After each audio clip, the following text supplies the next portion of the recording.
A black business executive had just closed the deal of a lifetime and was heading to the airport to catch a flight home, ready to celebrate with his family.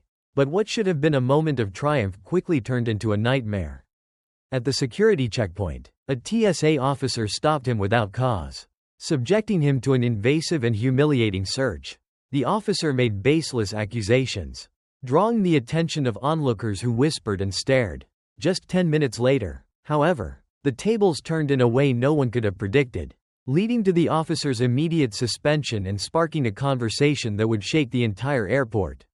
What happened next left everyone stunned and became a powerful reminder of justice. Stay with me, this is a story you don't want to miss. Before we dive in, let us know in the comments where you're watching from and share your thoughts on stories like this. If you find it meaningful, don't forget to subscribe for more tales of resilience and justice. The airport pulsed with life. A cacophony of hurried footsteps, murmured conversations, and the occasional jarring squawk of a boarding announcement. Lydia Harrington stood near the service desk, an island of calm in the tide of travelers.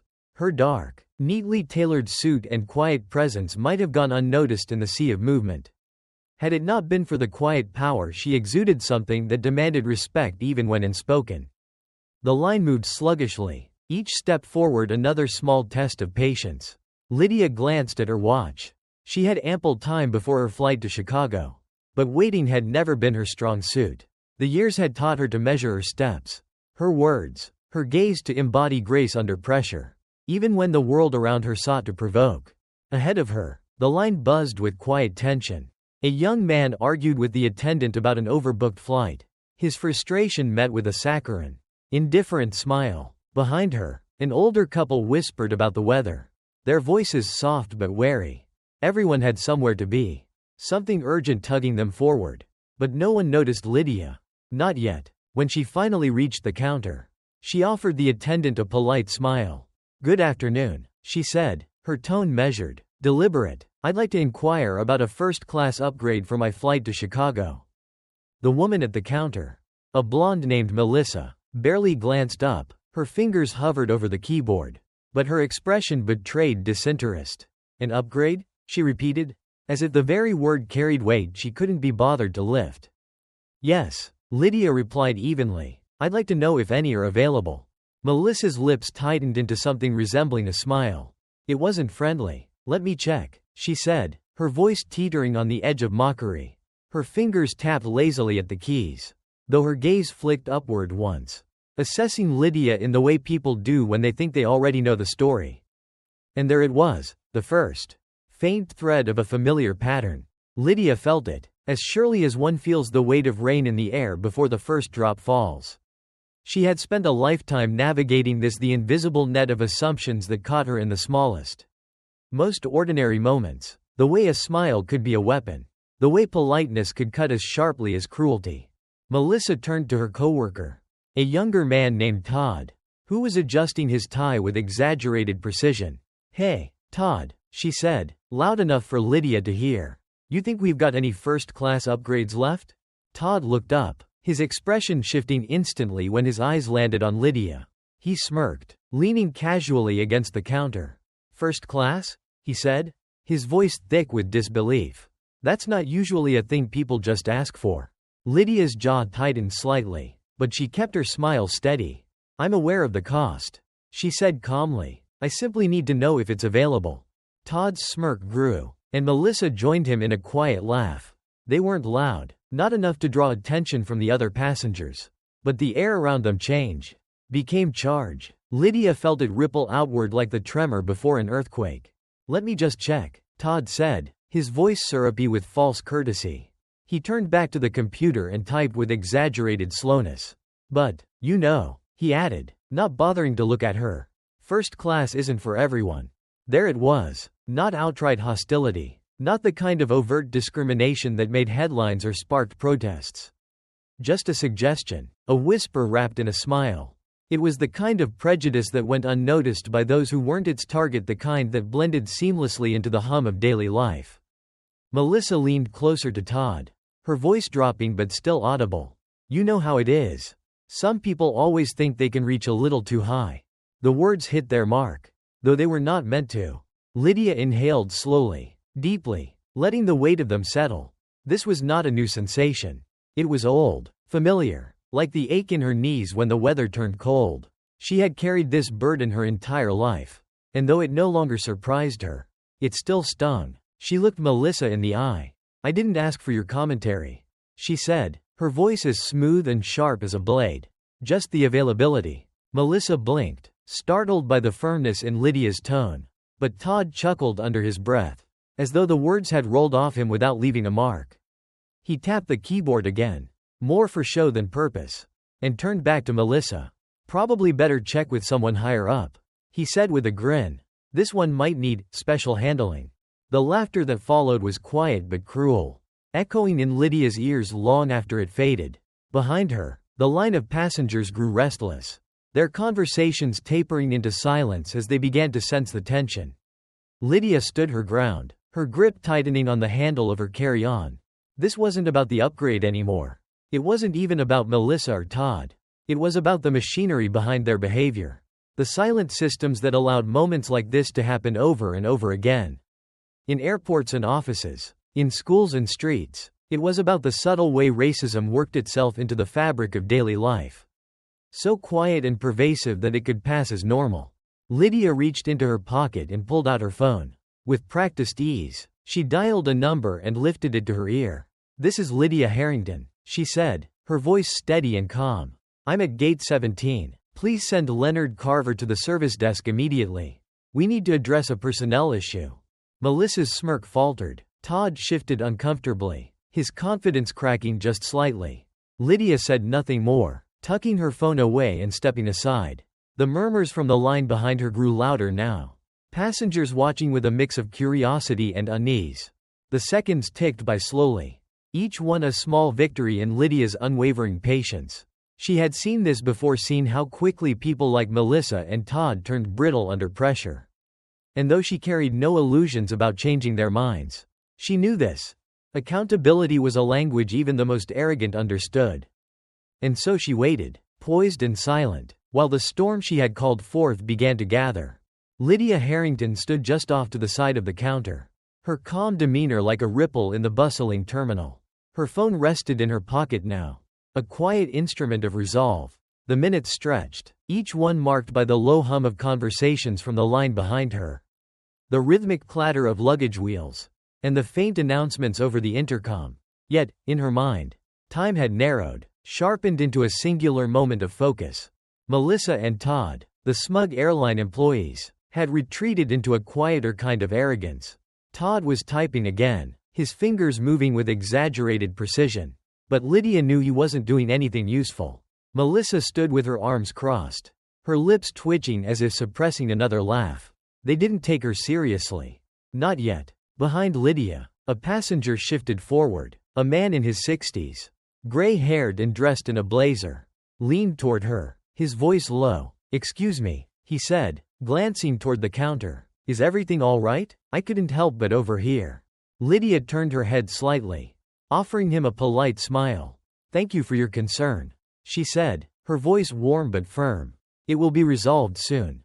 He hesitated, as if weighing whether to step in further. But Lydia's composure seemed to reassure him. He gave her a small nod and stepped back, his eyes flickering toward the counter with quiet disapproval. The tension thickened like a storm gathering strength.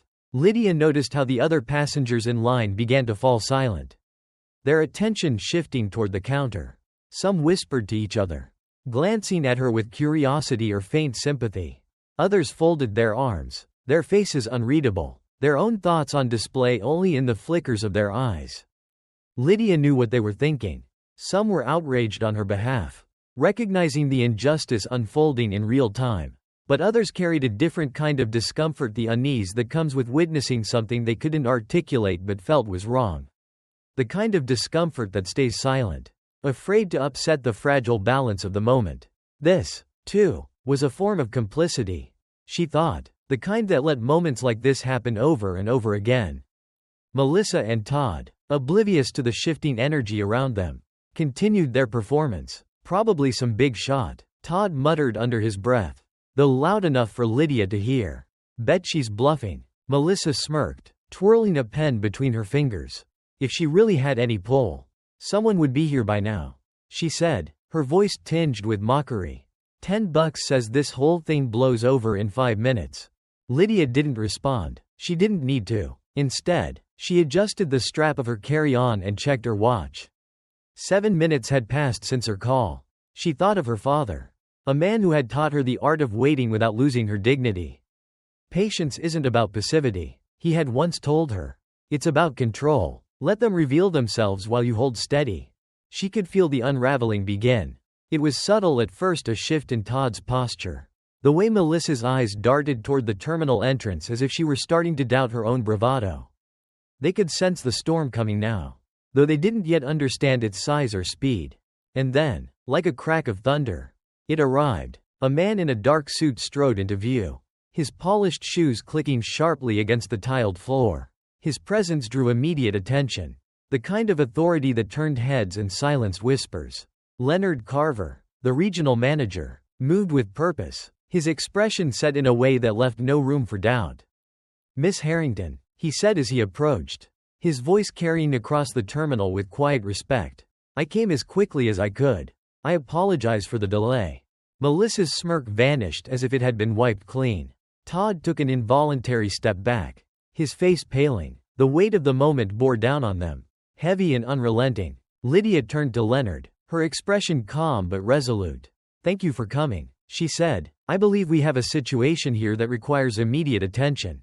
Leonard's eyes shifted to Melissa and Todd, his gaze sharp and unforgiving. "Is this true?" he asked, his voice low but laced with authority. "Did you mock a customer and fail to provide basic courtesy?" Todd stammered, his earlier confidence crumbling. We didn't mean anything by it," he said, his words tumbling out in a rush. "We didn't know who she was." "You didn't bother to know," Lydia interjected, her voice steady but cutting. "You saw only what you wanted to see." The murmurs from the line grew louder now, passengers openly watching the scene unfold. Melissa's face flushed, her earlier bravado replaced with something closer to fear. "We didn't think," she began, but Leonard cut her off. "No," he said sharply. "You didn't think, and now you'll answer for it." The silence that followed was heavy, a kind of reckoning that settled over the terminal like a blanket. Melissa and Todd's arrogance had dissolved completely, replaced by wide-eyed disbelief. They looked at Lydia as if seeing her for the first time, their assumptions about her shattering under the weight of the truth. Lydia didn't savor the moment, though she felt its significance deeply. This wasn't just about her. It was about the invisible machinery of prejudice, the countless small acts of dismissal and disrespect that people like Melissa and Todd carried out without consequence. Today, there would be consequences. Leonard turned back to Lydia, his tone softening. "Miss Harrington, I deeply regret what you've experienced here. Please tell me how we can make this right."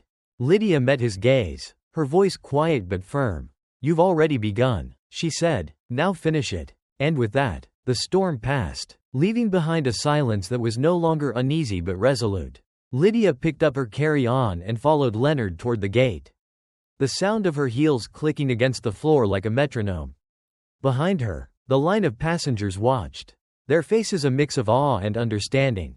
Melissa and Todd were led away by security, their protests drowned out by the quiet murmur of justice finally served.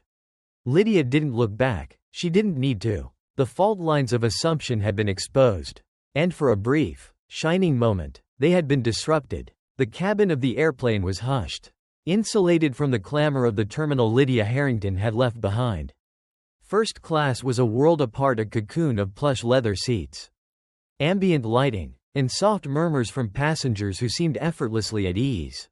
But the silence carried a tension that lingered, a reminder that the battles outside didn't truly end when you crossed the threshold. Lydia settled into her seat, placing her carry-on bag beneath her feet with deliberate care. The flight attendant approached her with a polite smile, holding out a glass of sparkling water. "For you, ma'am," she said warmly. "If there's anything else you need, just let me know." The words were professional, almost rehearsed, but Lydia caught the flicker of something in the attendant's expression, a mix of relief and hesitation. She wondered if word of what had transpired at the gate had already reached the flight crew. Lydia took the glass with a nod, her calm mask firmly in place. Yet, as she leaned back and gazed out of the window at the tarmac below. Her thoughts churned. The first-class cabin was filled with people who seemed so sure of their place here. The man across the aisle had already begun flipping through a business magazine, his gold watch catching the light. The woman one row ahead of Lydia leaned back with the ease of someone for whom luxury was second nature. Lydia envied them in a way, not for their wealth or their comfort, but for their ease. To sit here and simply be unchallenged was a privilege she had never known. For her, first class was never just a seat, it was a statement. A declaration that she belonged, even when others doubted it. The sound of a throat clearing drew her attention. It was the man across the aisle, a white man in his late 50s with a sharp suit and an air of authority. He had been watching her, his gaze assessing in a way that Lydia recognized all too well. "Excuse me," he said, leaning slightly toward her. "I couldn't help but notice what happened at the gate. That was something." Lydia turned to face him, her expression polite but unreadable. "Yes," she replied, "it was." He hesitated, as if unsure how to proceed. Then, in a tone that tried to sound casual but landed somewhere closer to patronizing, he added, "It's good to see people stand up for themselves. Especially these days." Lydia's jaw tightened. She had heard this kind of remark before, couched in well-meaning curiosity but laden with implications. These days, the phrase hung in the air, heavy with unspoken meaning. It suggested that Lydia's presence here, her dignity, her insistence on being treated with respect, was not a given but an exception. A novelty. She smiled faintly, not out of warmth but because she had long ago learned the power of composure. "Standing up for oneself is not a new concept," she said, "though I suppose it still surprises some people." The man blinked, caught off guard by her response. He opened his mouth as if to reply, but the flight attendant reappeared, interrupting him with a tray of drinks. Lydia turned back to the window, the faintest hint of satisfaction curling at the edges of her lips. As the plane ascended, the soft roar of the engines filled the cabin, drowning out the small noises of passengers settling in. Lydia closed her eyes, letting the sound envelop her. Yet even in the quiet, her mind lingered on the man's words. These days, it was always there, the subtle undercurrent of expectation and exception. Even when people thought they were being kind, their words betrayed them. They spoke as if Lydia's achievements, her confidence, and her ability to command respect were remarkable feats rather than the natural outcome of hard work and perseverance. They saw her as an outlier, not a norm. The flight attendant returned with a meal tray, her smile as polished as before. "Vegetarian, as you requested," she said, setting the tray before Lydia. "Thank you," Lydia replied, her tone clipped but polite. The attendant nodded and disappeared down the aisle, leaving Lydia alone with her thoughts once more. She ate slowly, her movements precise and deliberate, but her appetite waned as her mind drifted. She thought of Melissa and Todd, their smugness dissolving into panic as reality closed in. Their downfall had been swift and just. Yet Lydia felt no triumph. Instead, she felt the familiar ache of exhaustion, the weight of having to fight battles that others never had to face. She pushed the tray away and reached for her journal, the one she carried everywhere. Its leather cover was worn, the pages filled with reflections, observations, and moments of clarity captured in ink. She flipped to a blank page, the pen in her hand hovering for a moment before she began to write. "Today, I was reminded of how little has changed. We think progress has been made, and in some ways, it has, but the machinery of prejudice still hums beneath the surface. Quiet but relentless. It lives in the dismissive glance, the condescending tone, the subtle suggestion that you do not belong. And yet, we endure, not out of choice, but out of necessity. To sit down, to stay silent, is to accept a world that refuses to see us. So we speak, we act, we demand, and in doing so, we remind them, those who look at us and see only their assumptions, that we are more than they will ever understand." She paused, the pen resting lightly against the page, before adding one final thought. "Grace is not weakness. It is the strength to stand firm while others waver. It is the quiet power to hold your head high, even when the world insists on pulling it down." The plane leveled off, the cabin quiet save for the occasional clink of glasses or murmur of conversation. Lydia closed the journal and set it aside, her thoughts still circling. She thought of the man across the aisle, of Melissa and Todd, of every unspoken assumption she had encountered in her life. Each one was small, almost insignificant on its own. But together, they formed a pattern, a web that sought to ensnare her at every turn. She leaned back in her seat, staring out at the endless expanse of clouds. Somewhere below, the world carried on, its rhythms unchanged by the small acts of defiance that had unfolded in the terminal. But up here, in the quiet stillness of the sky, Lydia allowed herself a moment of peace. She would not be caught in their web. Not today, not ever. The battles would continue, she knew, but for now, she was content to rest. The world would be waiting when she landed, and she would be ready for it. As the plane began its gentle descent, Lydia Harrington sat upright, her journal tucked away and her hands folded neatly in her lap. The view outside her window revealed the edges of Chicago, a sprawling mosaic of lights breaking through the early evening haze. The city had always been a place of sharp contrasts. Much like the day she'd endured, moments of polished civility, undercut by the jagged edge of unspoken judgment. The first-class cabin remained subdued. Some passengers were quietly gathering their belongings, while others remained cocooned in their personal bubbles of comfort, oblivious to the world beyond. Lydia felt their subtle gazes. Though those fleeting glances that lingered just a moment too long, they thought they were discreet. But she had long since learned to sense the weight of their stares. It wasn't the kind of attention that came from admiration or curiosity. No, this was something quieter, colder, and far more familiar. The flight attendant returned with a warm but slightly strained smile. "Miss Harrington, we'll be landing shortly. Can I assist you with anything else?" Her professionalism was polished, but Lydia detected the faint tremor beneath it, the kind of hesitance that betrayed the attendant's uncertainty. It was as though the young woman was still recalibrating her perceptions, unsure of how to reconcile Lydia's presence in first class with whatever assumptions she had carried before.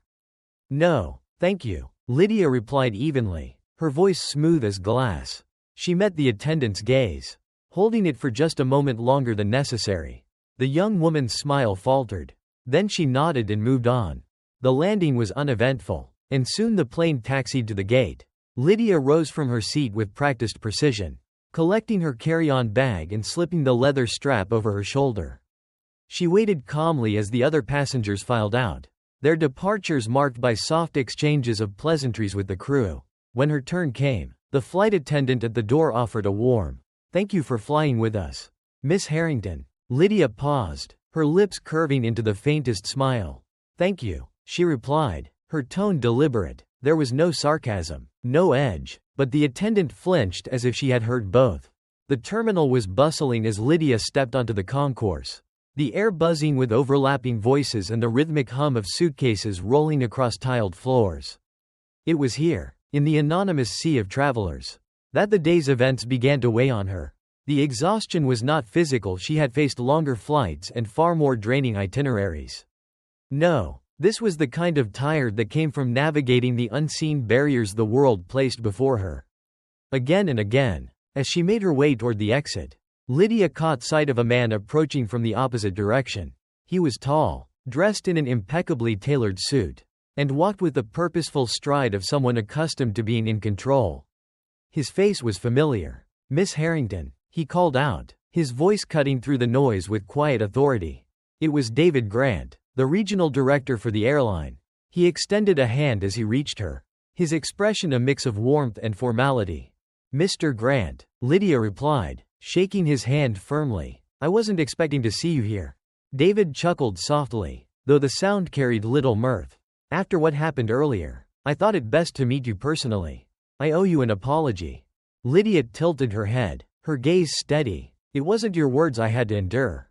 "No," he admitted, his tone somber, "but it was my responsibility to ensure those words were never spoken in the first place.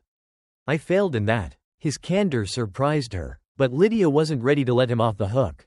"And what will you do now?" she asked. "Apologies are easy, Mr. Grant. Change is not." He hesitated, and in that pause, Lydia saw the conflict play across his face. She had seen it before. This was the moment when a person had to decide whether to confront the uncomfortable truth or retreat into platitudes. "We're implementing mandatory training," he said finally, "not just for the front-line staff but for everyone, including management. And Melissa and Todd." He trailed off, shaking his head. Their behavior was unacceptable. They're no longer with the company. Lydia's expression didn't change. She had no interest in Melissa and Todd's fates. This wasn't about them. It was about the deeper issue, the culture that had allowed their behavior to flourish unchecked. Training is a start, she said, but it won't be enough if it's just a box to check. Real change requires more than policy, it requires accountability. David nodded slowly, his shoulders stiffening as though he felt the weight of her words. You're right, he said, and I'll make sure that accountability starts with me. It was a decent answer. Lydia thought, not perfect, but decent. She nodded once, signaling the end of the conversation. David stepped aside, and Lydia continued toward the exit. The evening air was cool and crisp as she stepped outside, the lights of the city stretching endlessly before her. A black car idled at the curb, its driver standing ready to assist her. Lydia climbed into the back seat, settling into the soft leather as the car pulled away. For a moment, she allowed herself to breathe, her thoughts drifting back to the day's events. The smug arrogance of Melissa and Todd, the quiet judgment of the man across the aisle, the subtle, almost imperceptible shifts in tone and demeanor from the flight attendants. None of it was new. None of it was surprising. And yet, it still hurt. This was the insidious nature of racism. She thought. It didn't always roar, sometimes. It whispered. It hid in the spaces between words, in the casual assumptions and coded language. It was the kind of prejudice that people could deny, even as they perpetuated it. Lydia's phone buzzed softly, pulling her from her thoughts. She glanced at the screen to see a message from her assistant. Your meeting with the board is confirmed for tomorrow morning. Everyone's eager to see you. She smiled faintly, her mind already shifting gears. Tomorrow would bring new challenges, new battles to fight, but for now, she let the city lights blur past her, their glow a quiet reminder that the world kept turning, and she would keep moving with it, because she had no choice. The car glided through the streets of downtown Chicago, the hum of its engine nearly silent against the muffled noise of the city. Lydia Harrington sat in the backseat, her posture impeccable, her hands folded over her leather bag. Outside, the city unfolded in flashes of light and shadow, a mosaic of movement and stillness. Yet inside the car, there was a peculiar stillness to her, one that came not from peace but from the deliberate effort to hold herself steady. The day was not over, and neither were the trials. As the car pulled up in front of her hotel, Lydia's driver opened the door for her. She stepped out, her heels clicking sharply against the polished concrete of the driveway. The doorman greeted her with a professional smile, and for a fleeting moment, Lydia thought nothing of it. But as she approached the entrance, she noticed the faint hesitation in his posture, the way his gaze flickered to her bag, her attire, her face. Before he stepped aside, it was subtle, the kind of pause most people wouldn't notice. But Lydia noticed, because she always noticed. It was the way his hand hovered near the intercom, as though ready to confirm her reservation. It was the way his smile tightened, polite but not quite warm. She had seen this look before, a mixture of caution and skepticism. Like he was trying to decide whether she truly belonged in a place like this.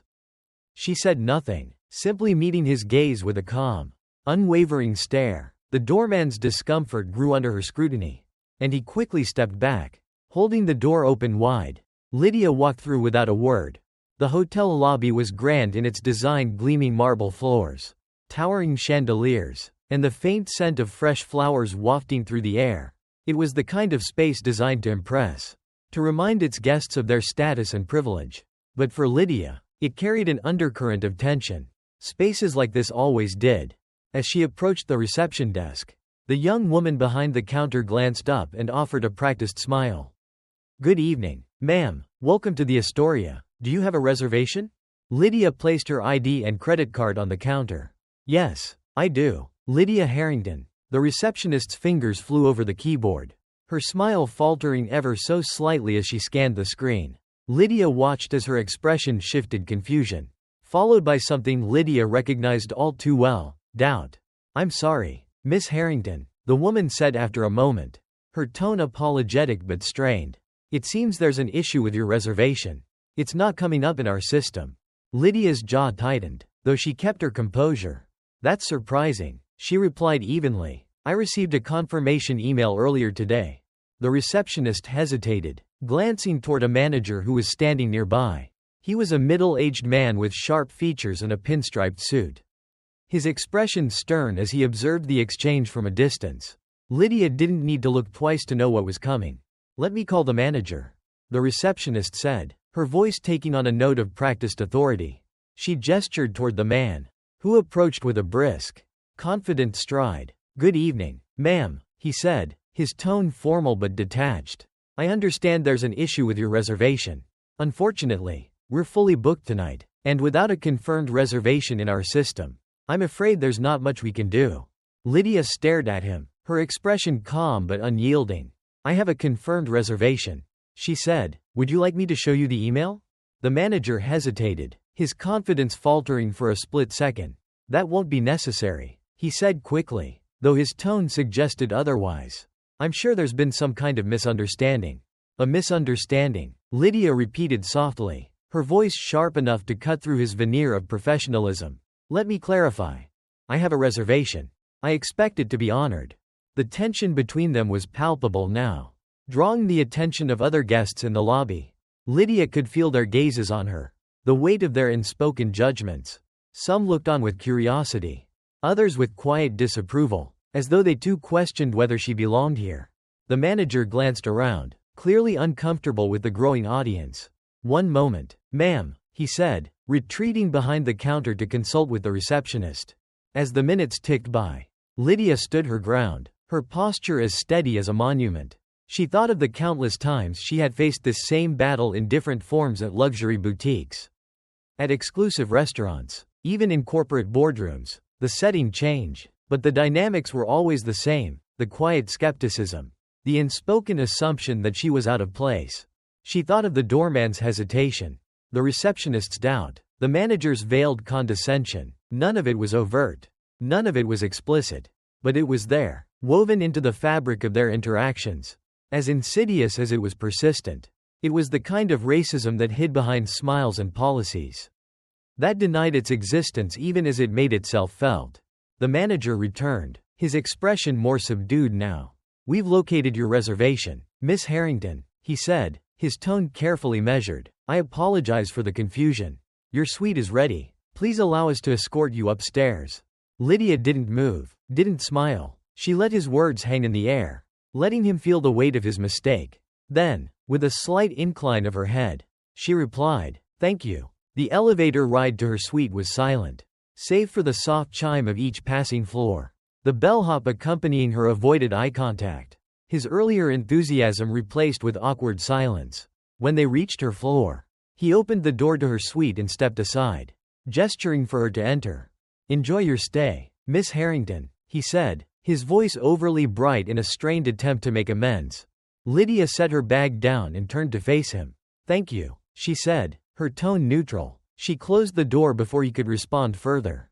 The suite was as luxurious as she had expected, floor-to-ceiling windows with a view of the city, plush furnishings in shades of gold and cream, and a perfectly arranged bouquet of white lilies on the coffee table. But Lydia didn't take it in. Instead, she stood by the window, her gaze fixed on the city below. The weight of the day pressed down on her like a tangible force. She had won, if one could call it that. She had claimed her space, asserted her dignity, and demanded the respect she deserved. But the victory felt hollow. It always did. It wasn't the battles themselves that drained her, it was the constancy of them. The knowledge that no matter how far she rose, no matter how many titles or accolades she earned, she would always have to fight for the right to be seen as equal, to be seen as human. Lydia closed her eyes and inhaled deeply, letting the cool night air wash over her. Somewhere in the city below, life carried on, indifferent to the struggles that unfolded in hotel lobbies and airport terminals. But for Lydia, those struggles were the air she breathed, the ground she walked on. They were inescapable. And yet, she would not stop, she would not yield, because to stop was to let the world define her. And Lydia Harrington had long since decided that only she could do that. The next morning, Lydia Harrington awoke to a muted sky painted in pale grays and faint streaks of gold. The light filtered through the tall windows of her hotel suite, falling softly on the edges of her neatly packed luggage. She had slept lightly, the weight of the day before lingering in her body like an old bruise. The kind that didn't show but hurt nonetheless. She dressed with purpose, choosing a crisp white blouse and a tailored navy skirt clean. Professional lines that projected authority without ostentation. It was a look she had perfected over the years. Armor for a world that often sought to strip her of her dignity. Her father's words echoed in her mind as she fastened her pearl earrings. Carry yourself with grace. No matter where they try to place you. By the time she stepped into the hotel elevator, her posture was impeccable, her gaze steady. The world outside the hotel hadn't changed. But neither had she. She would meet it head on. The conference room where her meeting was scheduled was on the 24th floor of a gleaming downtown high-rise. The air inside was sharp with the scent of coffee and the quiet hum of focused energy. Executives were gathered around a polished mahogany table, their laptops open, their conversation clipped and purposeful. Lydia entered with measured strides, her presence commanding attention without effort. Heads turned, some out of recognition, others out of curiosity. She greeted the room with a polite smile. But her eyes were scanning. Always scanning. She had learned to read these spaces. To map their unspoken hierarchies and undercurrents. "Miss Harrington," said Charles Whitman, the board chair, standing to shake her hand. His grip was firm, his smile wide but practiced. "We're so glad to have you here today." "Thank you, Mr. Whitman," Lydia replied. "I'm looking forward to our discussion." The formalities passed quickly, and soon the meeting was underway. Lydia presented her proposal with precision, her voice calm and authoritative as she outlined her vision for a new initiative that would bring equity and opportunity to underrepresented communities. The data was solid, the strategy clear. She knew her arguments were strong, unassailable. And yet, as she spoke, she could feel the room shifting. It wasn't overt, it never was. But she saw it in the subtle flickers of expression. The way some of the board members exchanged glances or leaned back in their chairs. It was in the way they framed their questions, not to clarify but to challenge. To probe for weakness. For any excuse to dismiss her words. "Well, Miss Harrington," one of the executives said, his voice dripping with polite skepticism. "Your proposal is ambitious. I'll give you that. But do you really think it's feasible? I mean, we're talking about a major cultural shift here." Lydia turned to face him, her expression composed. "Cultural shifts don't happen overnight," she replied. "But they don't happen at all unless someone is willing to take the first step." He nodded slowly, as if conceding the point. But his tone remained guarded. "Still, it's a significant investment. Are you sure this is the best use of our resources?" It was a question she had heard countless times before. In countless variations. The words were always different. But the implication was the same. Why should we bother? "Equity isn't just a moral imperative," Lydia said, her voice steady but firm. "It's also good business. Companies that prioritize diversity consistently outperform those that don't. This isn't just about doing what's right, it's about staying competitive." The room fell silent for a moment, her words hanging in the air. Some of the executives nodded, their skepticism beginning to soften. But others remained resistant, their doubts hidden behind carefully neutral expressions. The meeting stretched on, the challenges coming faster now. Sharper. Lydia met each one head on. Her answers precise, her demeanor unflappable. But as the hours passed, the strain began to creep in. It wasn't the questions themselves that wore her down, it was the knowledge that she had to prove herself in ways others didn't. That her ideas weren't judged on their merit alone, but on whether they could overcome the biases of the people in the room. And it wasn't just the explicit challenges that tested her. It was the subtle slights. The moments of erasure that cut deeper than words. Like when another executive paraphrased one of her points without crediting her, framing it as his own insight. Or when Charles Whitman addressed her as Lydia, while referring to the male executives by their titles. These were the moments that revealed the truth, the quiet ways the world reminded her of its unspoken rules. That no matter how accomplished she was, she would always be fighting for a seat at the table, even after she had earned it 10 times over. When the meeting finally adjourned, Lydia gathered her materials with practiced efficiency. The room emptied slowly, the executives filtering out with murmured goodbyes. Charles Whitman lingered, approaching her as she slipped her laptop into her bag. "Miss Harrington," he said, his tone almost apologetic, "I want to thank you for your presentation. You've given us a lot to think about." "I hope so," Lydia replied evenly, meeting his gaze. Because this work is long overdue. He nodded, his smile tight. I agree. In principle. But you know how it is, change takes time. Lydia's jaw tightened. She wanted to say, change doesn't take time, it takes courage. But she didn't. Instead, she gave him a polite nod and turned to leave. The elevator ride down was quiet. The polished steel walls reflecting her image back at her. Lydia stared at her own reflection. Her face calm but her mind racing. She had done everything right. Answered every question. Dismantled every objection. And still, she knew the battle wasn't over. Because the real fight wasn't in the boardroom, it was in the minds of the people who sat around that table. It was in the assumptions they carried. The biases they refused to acknowledge. It was in the way they saw her as an anomaly. A disruptor, rather than an equal. As the elevator doors opened, Lydia stepped out into the bustling lobby. The air was crisp and cool as she exited the building. The noise of the city washing over her like a tide. She took a deep breath, letting the sounds of Chicago fill her lungs. She had won. In a sense, the board hadn't rejected her proposal outright. They had agreed to consider it, to review the details before making a final decision. It was progress, however incremental. But progress wasn't enough. Not for her. And not for the people whose lives would be shaped by the choices made in rooms like the one she had just left. Lydia knew she would have to keep pushing. Keep fighting. No matter how many battles it took. Because the world didn't change on its own. It changed because people like her refused to accept anything less than justice. And Lydia Harrington had no intention of accepting less. The afternoon sun stretched long shadows across the Chicago streets as Lydia Harrington made her way to her next appointment. The echoes of the morning's meeting still resonated in her mind, not the questions or the polite resistance she had faced. But the feeling that lingered beneath it all. That ever-present weight. The kind that told her she was playing a game whose rules had been written long before she was born.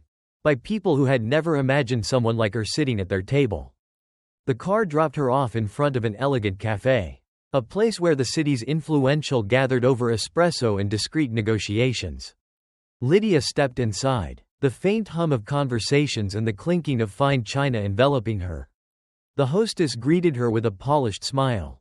Though her eyes flickered briefly with that telltale hesitation, a split second of appraisal. An unspoken question. Reservation for Harrington, Lydia said, her tone as steady as ever. The hostess scanned the list. Her smile faltering before she recovered. Ah, yes, right this way, Miss Harrington. Lydia followed her to a table near the back, where a man in his early 60s sat waiting. His suit was impeccably tailored. His silver hair neatly combed. And his expression was one of polite curiosity. Roger Bennett was a prominent figure in corporate philanthropy. Someone whose support could make or break initiatives like the one Lydia had proposed that morning. Miss Harrington, Roger said, standing as she approached. He extended a hand, his grip firm but not overly so. It's a pleasure to finally meet you. The pleasure is mine, Lydia replied, taking her seat across from him. She had learned long ago to mirror such courtesies. To match every gesture with one of equal weight. It was part of the unspoken code in rooms like these. The conversation began smoothly enough. Roger asked thoughtful questions about Lydia's background, her work, and the vision behind her initiative. He listened attentively, nodding at all the right moments. His demeanor warm and encouraging. But Lydia had been in these conversations before. And she knew the turn would come. So, Lydia, Roger said after a while, leaning back slightly in his chair. I have to say, I admire your tenacity. It's not easy breaking into spaces like this. Lydia's smile didn't waver, but she felt the shift immediately. His tone was friendly, almost congratulatory, but the subtext was clear. You're an exception. These spaces weren't made for someone like me, she said, her voice calm but deliberate. But that doesn't mean I don't belong in them. Roger chuckled softly, as though she had made a clever joke. Of course. But you must admit, it's a unique position to be in. You're representing a perspective that many of us don't see often. Lydia tilted her head slightly. Studying him, she could see the discomfort beneath his polished exterior. The way he danced around his own words. Careful not to say the quiet part out loud. She knew he didn't see himself as prejudiced, quite the opposite. He probably thought of himself as enlightened. Progressive even. And perhaps he was. In his own way. But there was a difference between being well-meaning and being truly aware. I'm not here to represent a perspective. Lydia said evenly. "I'm here to address inequities that should have been resolved decades ago. If that makes my position unique, it's only because we've been too slow to confront the systems that keep it that way." Roger's smile tightened, just slightly. It was the kind of reaction Lydia had seen countless times before, a momentary flash of defensiveness, quickly masked by polite agreement. "You're absolutely right," he said, his tone conciliatory. "And that's why I think your initiative has real potential. But change, as you know, is a process. It takes time." Lydia resisted the urge to sigh. She had lost count of how many times she had heard those words. It takes time. They were always spoken with the best of intentions, as if meant to reassure her. But to Lydia, they felt more like a dismissal, a way of saying, "Not yet. Time isn't the issue," Lydia said, her voice firm but measured. "The issue is willingness. Change happens as quickly as we're willing to make it happen." Roger leaned forward, his expression thoughtful. "But don't you think there's value in building consensus first? These are complex issues. People need time to understand them, to come on board." Lydia met his gaze, her calm exterior unbroken. "Mr. Bennett, consensus is often used as a way to justify inaction. If we waited for everyone to agree, progress would never happen. Sometimes, you have to lead." Their conversation continued, each point a delicate dance between agreement and tension. Lydia pushed where she could, knowing exactly how far to go without alienating him. She had become adept at this, walking the fine line between confrontation and diplomacy, speaking truths without making them too uncomfortable to hear. But it was exhausting. Every word, every gesture, every shift in tone felt like a battle. And yet, she knew she couldn't afford to falter.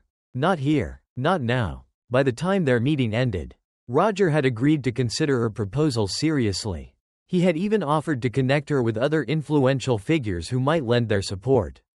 It was a victory, albeit a small one, but Lydia knew better than to celebrate just yet. Promises made in places like this were often fragile, easily broken by the slightest breeze of opposition.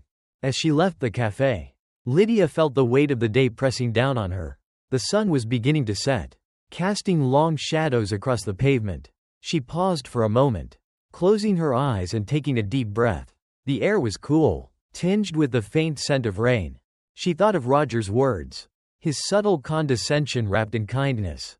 She thought of the way he had framed her as an exception, a rarity, rather than acknowledging the systemic barriers that made her presence unusual. And she thought of all the people who would never have the chance to sit at that table, whose voices would never be heard simply because they didn't fit the mold.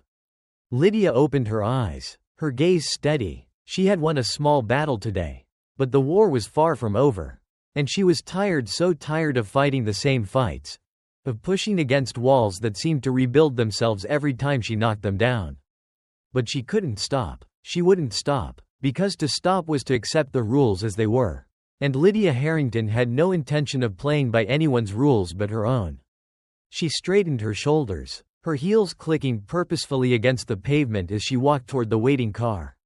The city stretched out before her, a labyrinth of light and shadow, challenge and possibility. And Lydia, as always, was ready to meet it. The city lights gleamed like shattered stars on the slick pavement as Lydia Harrington's car pulled to a stop outside the venue. It was a grand, historic building, its columns towering against the darkened sky, its steps wide and imposing. Tonight, it was hosting an event meant to celebrate leadership in equity and inclusion, a phrase Lydia had come to regard with cautious optimism. She had been invited to speak, her name listed prominently in the program as a keynote speaker. She stepped out of the car, her heels clicking softly against the damp stone steps. Around her, guests mingled in clusters, their laughter and low conversations carrying on the wind. Lydia recognized many of them corporate leaders, policymakers, philanthropists, people who wielded influence and, often unknowingly, reinforced the very barriers they claimed to want to dismantle. Inside, the air was warm and perfumed with the scent of floral arrangements and catered hors d'oeuvres. Lydia moved through the crowd with her usual grace, nodding at familiar faces, exchanging pleasantries where necessary. She was used to this kind of event, with its polished veneer of progress and its unspoken undertones of hesitation and resistance. "Lydia," a voice called, warm and familiar. She turned to see Janice Collins, a colleague who had long been an ally in the work they did. Janice was smiling, but there was a sharpness in her eyes that told Lydia she wasn't the only one feeling the weight of the evening. "You ready for tonight?" Janice asked as they embraced briefly. "Always," Lydia replied, though her tone carried a trace of weariness. "What's the mood in the room?" Janice's smile faded slightly. "Mixed. As always. A lot of people here want to support change as long as it doesn't require them to change too much." Lydia nodded, unsurprised. That was the unspoken rule in spaces like these. Everyone wanted to be seen as progressive. But few were willing to truly confront the systems that had allowed them to thrive at others' expense. As the evening progressed, Lydia found herself in conversation after conversation, each one a careful dance. Some were encouraging, even inspiring people genuinely committed to the work of dismantling inequities. But others were more frustrating, laced with subtle resistance disguised as practicality. One man, a senior executive from a major corporation, leaned in close as they spoke. "I admire what you're doing, Lydia," he said, "but don't you think there's a risk in pushing too hard? People don't like to feel like they're being forced into change. Change isn't supposed to be comfortable." Lydia replied, her voice steady. "If it doesn't challenge us, it's not real change." He smiled, but it was the kind of smile that didn't reach his eyes. "I just think it's important to strike a balance." Lydia felt a flicker of frustration but kept her expression neutral. She had heard this argument too many times before. Don't push too hard. Don't alienate people. Don't upset the balance. It was always the same refrain. A way of preserving the status quo while pretending to seek progress. When the time came for her speech, Lydia walked to the stage with her head held high, the spotlight catching the faint shimmer of her earrings. The room quieted as she reached the podium, hundreds of faces turning toward her, their expressions expectant. She placed her notes on the stand but didn't look at them. Instead, she took a breath and began to speak. "I want to tell you a story," she said, her voice carrying easily across the room. "It's a story about a young girl growing up in a world that told her, in countless small and large ways, that she didn't belong, that her dreams were too big, her voice too loud, her presence too inconvenient." She paused, letting the words settle over the audience. That girl grew up to become a woman who refused to accept those messages. She worked hard, she persevered, and she carved out a space for herself in a world that wasn't built for her. But no matter how far she rose, she was always reminded of one unchanging truth. The barriers she faced weren't just personal. They were structural. The room was silent now, the weight of her words pressing down like a physical force. "This is the reality of racism," Lydia continued, her voice gaining strength. "It's not just in the slurs or the overt acts of discrimination. It's in the assumptions, the coded language, the unspoken rules that tell some of us we don't belong. It's in the way doors are closed before we even know they exist. In the way opportunities are offered to some and withheld from others, not out of malice, but out of habit." She leaned forward slightly, her gaze sweeping the room. "Change doesn't happen because we wait for the right moment. It happens because we decide it's necessary.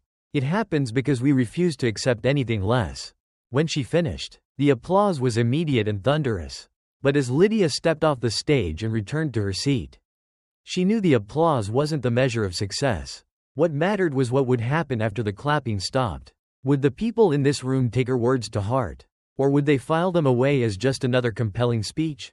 As the event wound down, Lydia found herself standing alone near the windows, gazing out at the city below. The skyline stretched endlessly, its lights flickering like distant stars. Behind her, the room was still alive with conversation, but she felt apart from it, as though standing on the edge of two worlds. "Miss Harrington," a voice said softly, pulling her from her thoughts. She turned to see a young black woman standing nearby, her expression shy but determined.